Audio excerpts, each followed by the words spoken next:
just didn't win. He did his. That's a fact. That's just it. And Humbuckler, what a final! Probably the best final in history I've seen, apart from the Bolt finals. Still uncontested, but in terms of quality, yeah, best finals. Humbuckler final. Yeah. It could have been anybody's. It could have be anybody from Seville to Jacobs to Lyles to Kishane. No, big up yourself. Big up yourself, Kishane. Big up yourself, Big up bro. yourself, Kishane. You represent well. Just unfortunate. That's how it goes sometimes. To lose by a fifth of a thousandth of a second. He never lose. Never lose. If you really want to put it down to the T, I would give them both gold medals because there was no way you could really separate them. Bro, it's clear. You know? But even though I will admit, if it was Kishane on the winning end and Lyles on the second end, I would say, okay, yes, this was the line that divides them. It's clear, bro. So it's a clear victory. But you know, before we even jump into the nitty-gritty of it, I have to give Caesar what is due unto Caesar. Noah Lyles, big up your bumbuckler self, bro. Big up. Like, seriously? Yes. You talk and you defend it. Not bad like when a man says something and defend it and you do that. Yeah. You do it not convincingly, but without taking it over, I joke a bit. But seriously, congrats and well deserved. I would say, once you put yourself out there, a target was on your back and you went into the race with a target on your back and you know that even your own teammates are probably gunning for you, and you deliver. Mr. Lyles. Mr. Lyles. Man, me have to name my own word them. Swear, Kishane, good effort, but I feel Noah going into this one and got into everyone in that race, got into their heads. Yes, let me tell you. They always say the sport is 90% mental and 10% physical. Yeah. Right? What I actually think happened in that race was that, as you said, Noah Lyles got into everybody's head. Like over the few months coming up, over the track meets, even like when the Olympics started, he was saying I'm the fastest man. Fastest man. Those are those tactics he used to get into the heads of the opponent. He manifests it. He actually did speak manifest it into being. Yeah, I actually love that part about it. And what happened to Kishane in the race when he got to 90 meters? So we're going to the race now, right? Yeah. So, who was in the race? Let's name the starters. Starters. We have Kishane Thompson. Thompson. You know what? Let's name the main man. So the winner was Noah Lyles. The second was Kishane Thompson. And third place was, I can't say his name properly. Fred Curley. It wasn't Curley. Fred Curley. Fred Curley and Noah were competing against each other. And I don't. Yeah. I watched the series sprint, and I don't see the best kind of relationship there. No, so I think they're more rivals. But when they have to come together, they will be teammates. Animosity. Don't forget Oblique Seville. Yeah. Oblique. My only problem is it seems like you run your finals in your semi-finals. I don't think that's a problem. Sometimes it happens that you might peak or your body's saying, all right, I'm going to give you 100 now because of the adrenaline and all that was happening in the semi-finals. Yeah. He had a very tough semi-finals. Yeah, but to be very honest, a very tough semi-finals. But he coasted through the semi-finals and now Oblique as the thing has been possibly the man that chokes again in the big events now. No. To finish at the back of the field, bro. No, man. Oblique was one of the favorites going in. No, man. Semi-finals, 9.8. But we have to also remember he's very young. He has a lot of Olympics left in him. You don't know what next year will bring, bro. You don't know what next year will bring in the sport of athletics. You know where was Kishane Thompson 1 year ago? Off the scene, and now he's the man that is competing against him. With that, I actually think he had an advantage being the man off the scene. It's like the dark horse. Nobody's expecting you, but then when you come and you're there, nobody knows what to do with you. Yeah, but that's the next thing now. Underdog. That's the next thing now. Maybe inexperience is what cost in the race. No, he said it. It was inexperience. Yeah. It was inexperience. If we analyze the race, he was leading up to 90 meters. And for the final 30, 40 meters, No. He lost his form. I mean, he leaned up to 70. Yeah. No, he led up to 90 meters. No, I didn't pass him. You make a mistake. I mean, there was 10 liters left there. 10 meters left. No, I'm saying for the last 30 to 40 meters, he lost his form.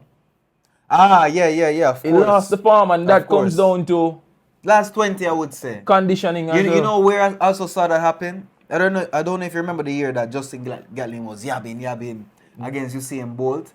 And Justin Gatlin was actually leading the race up until that moment where his legs failed him. And he lost his composure, basically. That's the next thing I realize right now. See, Noah Lyles, he's a 200-meter runner. He's a 200-meter man, full on.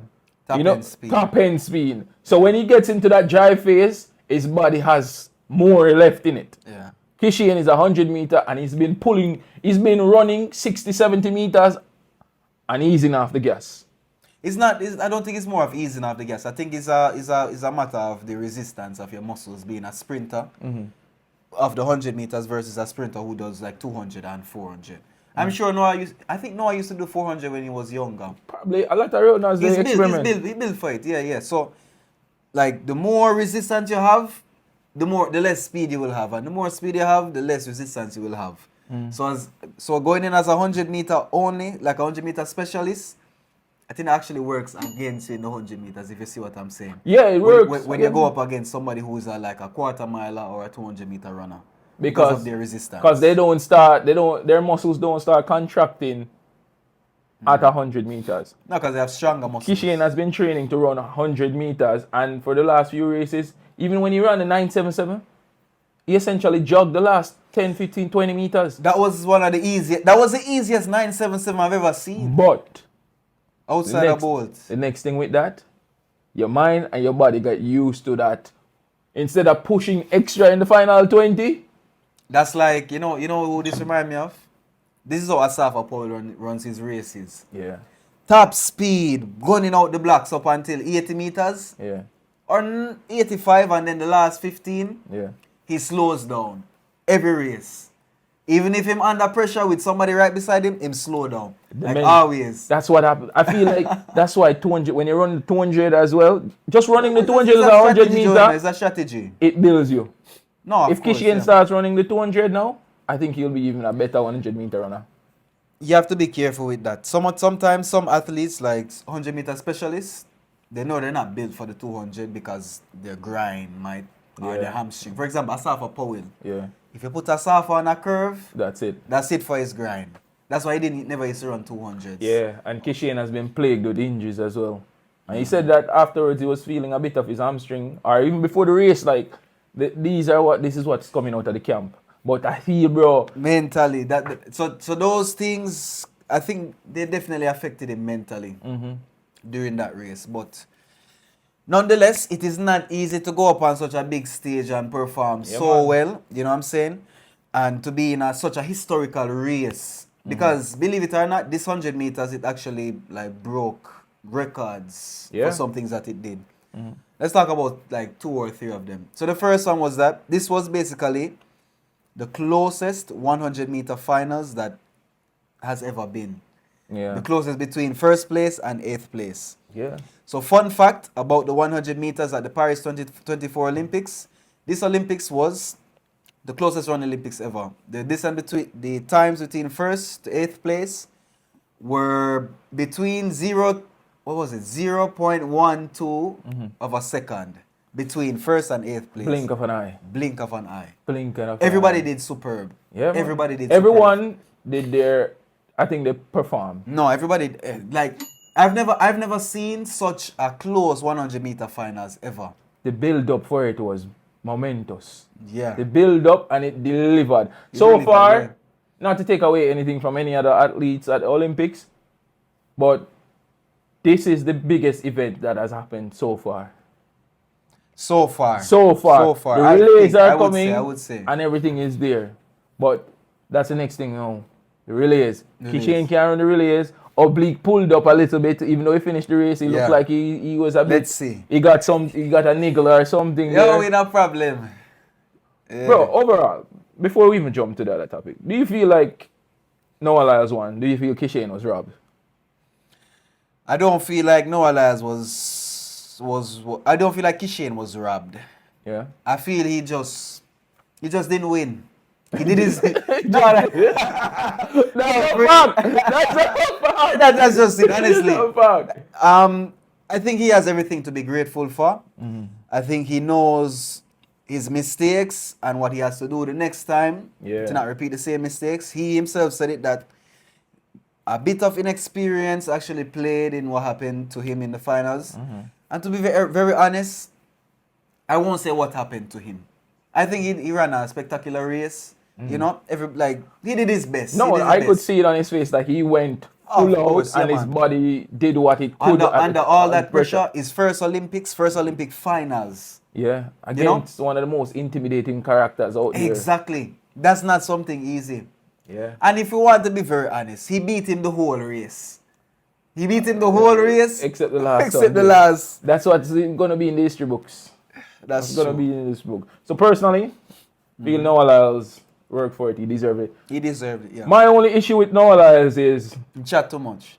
Yep. Noah Lyles is going to become the face of track and field, right? Yeah. He wants to be the man to replace Usain Bolt as the man carrying the spokesperson for track and field for the sport, right? But you can't do that if everyone hates you. You can't succeed in this position as a villain.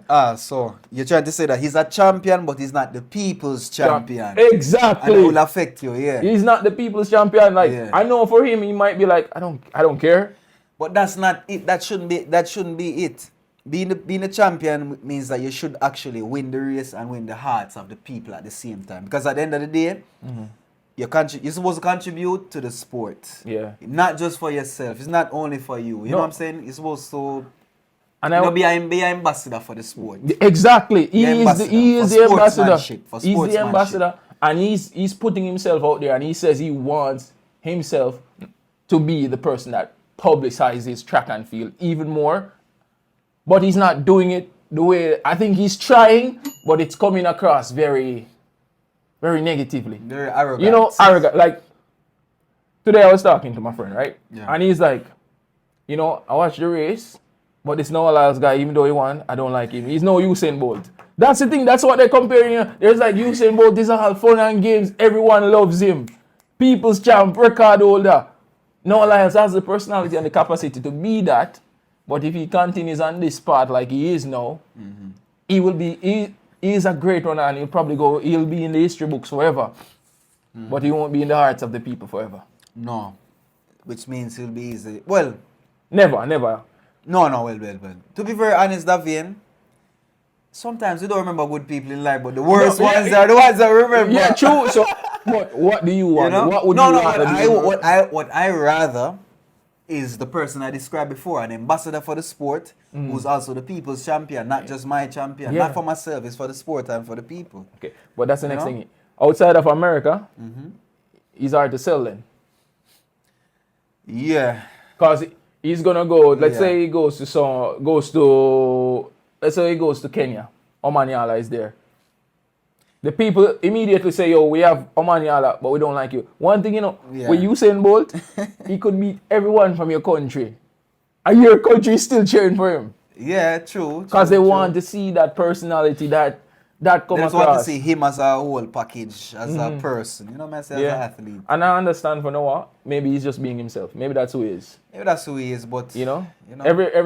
Maybe he's like, every movie deserves a good villain. And sometimes the villains are remembered more, as you say. Now, the 4x100, 4x400. Today I was watching on the 200 meter. I think Noah Lyles will take that easily. I don't think he has any challenge in that. I don't think he has any challenges in that either. Easily. We wish him luck for the 200 as well. The women don't think we'll get a medal in there. Sharika pulled out. No, we won't get a medal there. I don't see one, but you never know. You never know. We never know. You never know. At all. Let me ask you a question, Davian. I want you to be honest with me. Yeah. How much longer do you think Usain Bolt's record will stay? After the finals on Sunday? Yeah. I'll give it another 20, 25 years. Minimum. 25 years. Okay. 25 years. Okay. Another 25 years. I don't want them to, you know what, or better yet. No, it's not what you want. But No, let's look at the facts and okay. The fact give is, them a story. the fact is, looking at Kishane's performance, the Yeah. 9.77 and how you ran that 9.77, Yeah. I would say on his best day, he would run 9.6. I think Right? so, yeah. Below 9.6 will take more time. Yeah, and he doesn't have much more. He doesn't have time to play with because he's getting older, you know. And that's the thing though. With track athletes as well, they will be at the peak of the sport, and in one season, the decline is quick. Quickly. The decline is rapid. The rise is difficult, but the fall is very rapid. easy and rapid. You come from a sub 10 to a 10 flat runner in less than a season. Yeah. And that might play a part. Let's hope that doesn't No, happen to of any of course the not. finalists. You know? No, I would love to see someone. I would love to see every 100-meter finals, especially the next World Championship. The lineup, world record threatening, because it builds the sport, bro. Builds the sport. Yeah. Builds the sport. I Sport know is coming back. it builds it, but we need to talk about the women. All right. So let me say about the women. What was her name, Davin? What's the name of this beautiful lady from St. Lucia? Miss Alfred, big up yourself. Miss Alfred. What? Alfred, big up. I said Miss Alfred like our old man. She younger than you. Alfred, big up yourself, Julian. Yeah. Well done. I like your reasoning and I like how you come across as a personality compared to the men champion. Lovable character. I saw her doing an interview on Spanish TV, bro. Yeah. And she was thankful, you know. Yeah. And I was like, that's how you present yourself to the media. Yeah, true. You know, lovable. Lovable. Everyone's happy that you won. No one's gonna write any hateful comments on her. People's champion. People's champion. People love that she won. Sha'Carri lost. But wait, no. Let me get to that. Let me say this. It's a very important point. I feel. Sha'Carri lost that race 2 times. When? She lost the race. She lost the final from the semi-final. Yeah? Mentally? Remember she and my St. Lucian girl was in the same semi-finals. She whoop her ass. Sha'Carri have that in the back of her mind. How the fuck me make this girl come beat me in the semi-finals? Wait no man. And the same history, same story happened in the finals. Yeah, but that's... Same story. So I think Sha'Carri, she lost it from the semi-finals. I don't know, bro. I don't know. I thought she was just pacing herself and saving it for the finals, right? When I saw it, when Sha'Carri realized that Sherika wasn't in the 100-meter, I thought that would have taken all the pressure off her and made this an easy walk for her. No. Or maybe... Heavy is the head. Or maybe... That weighs the crowd. Or maybe it did the opposite. No Sherika Jackson, she thought it was easier. No. What I think no Sherika Jackson, the pressure was on both of us, but now the pressure is on me to win. That's a lot of pressure. Do you know that the most nervous man in a race is the fastest man in the race? The man that is the favorite. The most nervous man in the race is the fastest man in the race. You see, Bolt can tell you. Yeah? Yeah. As much as you see him, you know, confident and whatever, after the races, him tell the true story about, you know, like during the race and all these things. Yeah. But yeah. Big She got her ass whooped 2 times. But big up yourself, Sha'Carri. She's... No, Sha'Carri now. Big up yourself, Sha'Carri. I like whoever is managing her publicity. Because, you know, I'm sticking to this thing of how people present themselves because they're the face of the sport now, bro. And they need to represent a certain way. Yeah. Sha'Carri was 50-50 with Jamaicans, right? Now I think Jamaicans love her a little bit more. A little bit more, yeah. You know, Noah should be getting that love from Jamaica. But you can't receive that love because him mouth blocking blessings, exactly. You know? But another spectacular performance in the race. Tia Clayton. Yes. Please big up Tia. And you know she was the youngest one in the race. She's only 20. 19. She's only 19. Sorry, yeah. 19. Tia Clayton. Tia Clayton, the twin. Yeah. Tia Clayton, big up yourself to be represented us at 19 in the Olympic final. That is not something easy. The next Olympics, you'll be winning it. Yeah. Easily. You'll be... They will be talking about you, not Sha'Carri, not... Alfred will be trembling for you, Tia. Yeah. Tia, keep on the path. Keep on the path. And by the way, I don't know how true this is, but I heard that Alfred she trains in Jamaica, or she went to high school in Yeah, Jamaica. and she participated in the boys and girls championships, yeah. Class 3, Class 2, St. Catherine High. So a little bit of the Jamaican infrastructure crept in there. So Jamaica will take 10% of that, because no. Let's give it all to St. Lucia. St. Lucia, first time winning a gold medal. Winning a medal. And she ran a national record. Winning a medal as well, bro. Yeah. Julian Alfred, big up yourself. Unfortunately, our own Shelly and Fraser and Sherika Jackson were unable to participate. We want to say that we still love them, you know. We still appreciate their contribution to the Jamaica track and field team over the years, but, you know. They've proven themselves. Yeah, man. To any athlete there, one thing I have to say, even if you don't even make it to a final, the fact that you hit that qualifying time to represent the country at the Olympics, you are a champion. That's bumbuckler after you. You're a champion. You are the one. Don't make any detractors say, you don't make it in the finals, you don't come home with a medal. That's just talking. They don't realize the competitive nature and the difficulty and the amount of blood, sweat, and tears you put into it. I know I can be critical, but at the end of the day, I'm appreciative. True. You know, for me to feel this pride, this privilege to say, yes, I am Jamaican. Yeah. It's due to you guys. For real. Thank you. I want to say big up to Uno. Yeah, man. We have to say something about the 4x1, 4x4. We don't know how it's going to be. I just feel like this entire Olympics has been in a bit of a disarray. For us Jamaicans? For everyone. Like, even Stephen Francis came out and said this is probably the worst Olympics he's been to. A lot of people have been complaining about stuff at the Olympics. And the Olympic camps. And everything. Everything has been very, very difficult in terms of it. But let's see what will happen between now and before the Olympics finish. Yeah, man. I think, that's it. And thank you guys for joining in. Yeah. Thank you very much. And if you feel differently than what we said, say it to your chest in the comments. And also, this might be our last video covering topics about the Olympics. If you guys want to see more, comment and tell us. Yeah, man. And don't forget to like, share, and most importantly, subscribe. Yardman Podcast Reacting. We out.